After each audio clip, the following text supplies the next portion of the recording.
The living room was too quiet. Ivan's mom sat on the couch, still wearing her slippers, hands trembling, as she stared at the now closed door. The officers had left an hour ago, but their voices still echoed in her ears.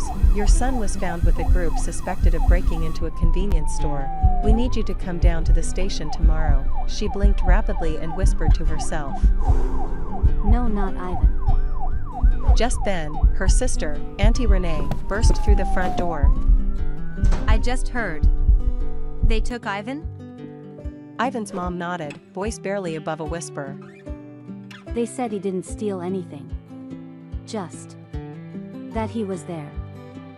Auntie Renee sank beside her. Presence is enough, sis. These days, being with the wrong crowd can mess up a boy's whole future. Ivan's mom looked down at her hands. But he's just 14. Just a kid. Exactly. That's when the roots grow. The things we ignore now becomes the habits that shapes him. Later that night, Mr. James sat at his desk in the school office. The room was dimly lit, papers scattered everywhere. He opened his drawer and pulled out an old photo of a student from years ago, Emerald, bright, smart, full of jokes, also handcuffed at 16. Serving 8 years now. He whispered. I should have said more. Done more. His phone buzzed. A text from another teacher. Did you hear about Iven? He sighed and typed back. Yes. I saw it coming. Down at the corner store, Mr. Reed, the shop owner, swept up glass from the broken window. His young niece, Kayla, stood beside him. They took some chips, sodas, nothing expensive, he muttered. Kayla bit her lip. Were they from the neighborhood? Yep. He replied, tightening his grip on the broom. I've watched those boys grow up. Watched them change. I tried to warn one of them once. He laughed in my face. Kayla said quietly. Maybe no one warned them early enough. Mr. Reed stopped sweeping. That line hit him harder than he expected. Ivan sat alone in the holding room, arms folded. He wasn't crying. He wasn't angry. Just still, he looked at the wall clock. It ticked like it was judging him. A female officer came in and sat across from him. She didn't shout. She didn't accuse. She just looked at him carefully. You know what hurts the most? She asked. He didn't answer. It's not that you made a mistake. Kids do. What hurts is that someone should have caught this before we did. Ivan looked up slowly.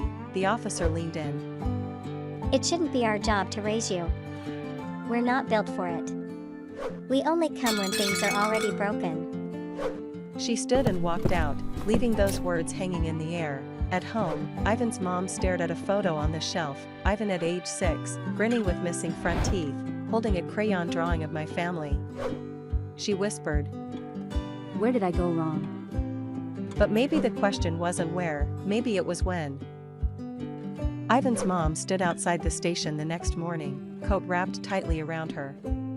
The sky was cloudy, the kind that made everything feel heavy. She didn't want to go in. She didn't want to hear what they'd say. Didn't want to see the look in her son's eyes, ashamed, confused, or worse, numb. But she took a breath and stepped inside. The waiting area smelled like old coffee and floor cleaner.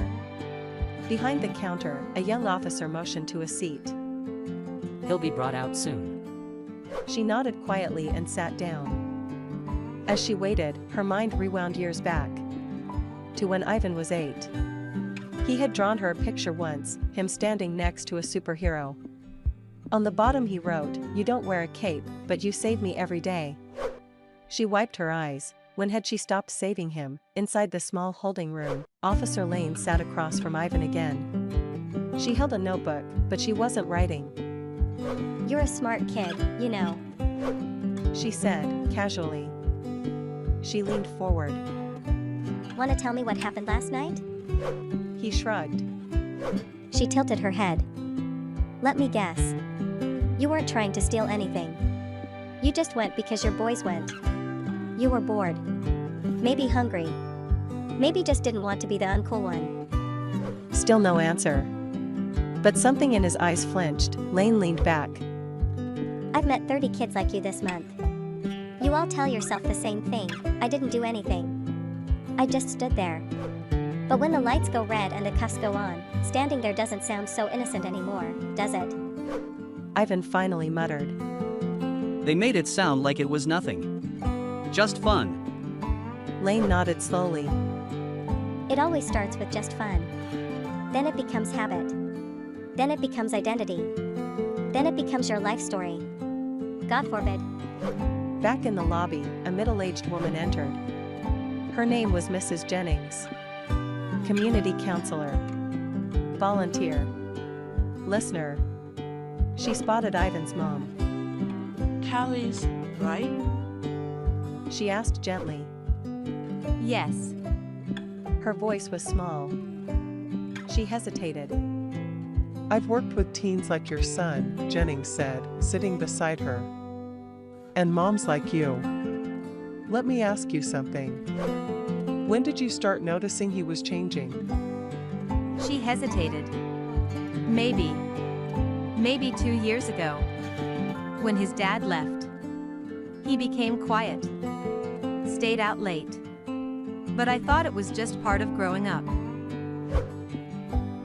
Pain doesn't always make noise, Jennings replied. Sometimes it sneaks in wearing silence.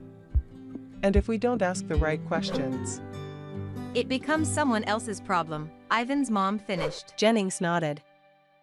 But it's not too late. You're still his first teacher. Still his first rescue. That evening, back home, the apartment felt colder. She walked into Iven's room. Posters on the wall. Sneakers half under the bed. A notebook lying open on the desk. She flipped through it. Scribbles. Rap lyrics.